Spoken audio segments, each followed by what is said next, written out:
Last week, we reported on a number of updates in regards to Unity, the company behind one of the most used video game engines throughout the industry, including an interview with CEO John Riccitiello, who coincidentally called a bunch of game developers, a lot of the developers who have made Unity as popular as it is today, a bunch of freaking idiots. Of course, he actually dropped an F-bomb. I'm not going to because this is the first 30 seconds of a YouTube video, but to catch you up real quick, there was a large amount of layoffs at Unity, and then shortly after, the company announced it would be acquiring ironSource, a developer previously blacklisted and on numerous watch lists for developing malware, which really upset a number of developers who had a lot of concerns.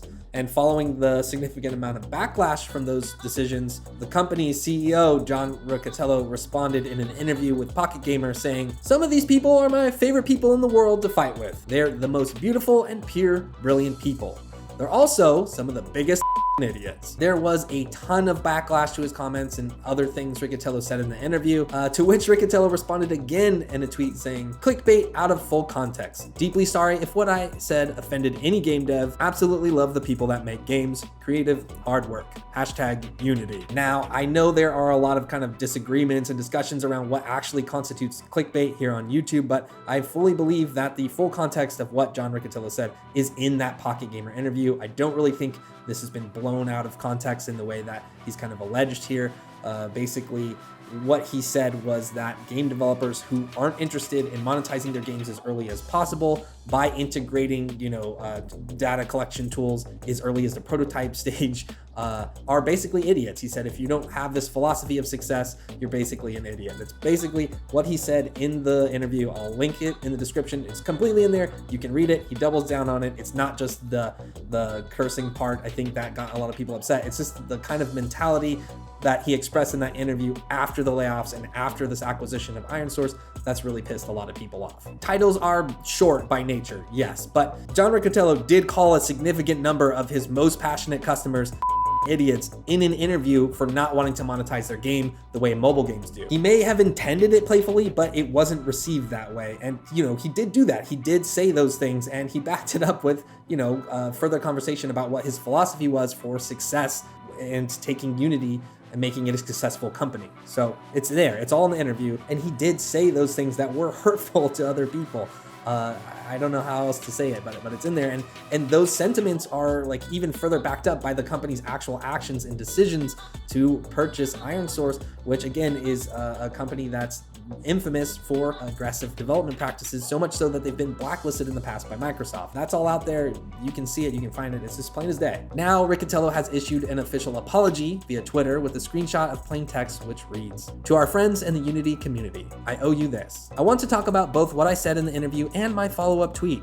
I'm going to start with an apology. My word choice was crude. I am sorry, I'm listening, and I will do better." He could have just stopped there, but the apology goes on to try and explain why he said what he did using 4 distinct points. First, Riccitiello says he respects all game developers and adds that there is a lot of anxiety around whether or not players will love and appreciate the work that went into a game's development. Third, he states that making games for art's sake and making games to make a living are both noble motivations. And fourth, that he was simply trying to communicate that there are better ways for game developers to get an early read on what players think of their game. Finally, Riccitiello concludes saying, "If I had been smarter in choosing my words, I would have just said this. We are working to provide developers with tools so they can better understand what their players think.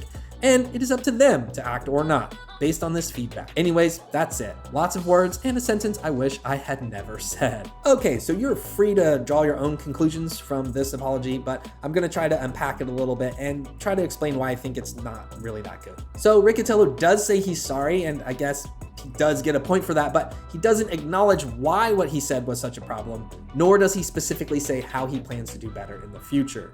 He just says that he will. Really quickly, if you're not sure why what he said is such a big problem, my 2 cents is that his assertion that game developers should be chasing monetary success every chance they get or they're stupid really undercuts like the very foundation that Unity was built on, and the types of games that made Unity popular in the first place. It also kind of takes a jab at the sensibilities and the intelligence of the developers who make those types of games and who have been making those types of games on Unity for years, while also supporting and encouraging game development practices that can actually be harmful to the art form, like overly aggressive monetization. Riccitiello's apology completely sidesteps concerns developers had with the initial comments and instead it kind of tries to retcon the dumb thing he said with some like vapid corporate speak to justify the purchase of ironSource, which again specializes in monetizing players' attention via mobile games, mobile apps. The thing is, the cat is already completely out of the bag at this point. He said the quiet part loud, and now because of that, a lot of developers are upset, and a lot of them seemingly are leaving Unity as a platform. In addition to the layoffs, the purchase of a malware company, and Unity's leadership doubling down on a troubling monetization philosophy, let me just share with you one more example that further illustrates Unity's shift in direction. As pointed out by Holden Link on Twitter, Unity started an internal game project to better understand the expensive, time-consuming challenges that devs face while shipping full games with their engine. Then canned it after realizing shipping a full game with their engine was going to be time-consuming and expensive. Gigaya was the name of that game, and as you can see, it kind of has a landing page, but other than that and a neat little trailer, there's not really much else to see. However, the idea is really cool, right? Internally, it was going to be used as a tool for the people who work on Unity as a game engine to better understand the process that their customers go through while trying to ship a game. They can also use that as an interactive tutorial and for demos and more kind of documentation about how to use the tools in Unity. It seemed like a really cool, multifaceted approach to provide the Unity community and Unity developers with something really useful and neat and kind of, walk through every step of the process. However, let's just let it sink in for a little bit. The company who makes the engine for other people to make and ship games said it was too time-consuming and expensive for them to make and ship a game with their own tools. So you can see why a lot of developers are losing faith in Unity and why thoughtless comments and an empty apology from the company's leadership stings so badly. All right, I think we can leave it there for today. Surely there are a lot of passionate people still working at Unity, people who care about the platform, people who care about game making as an art form.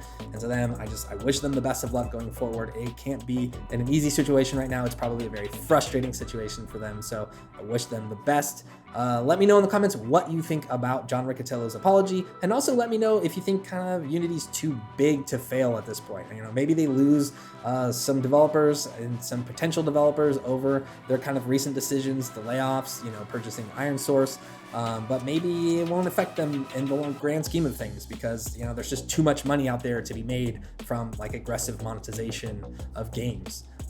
Let me know in the comments what you think. Thanks for watching, and for more video game news and updates, be sure to stay tuned right here to Inside Gaming.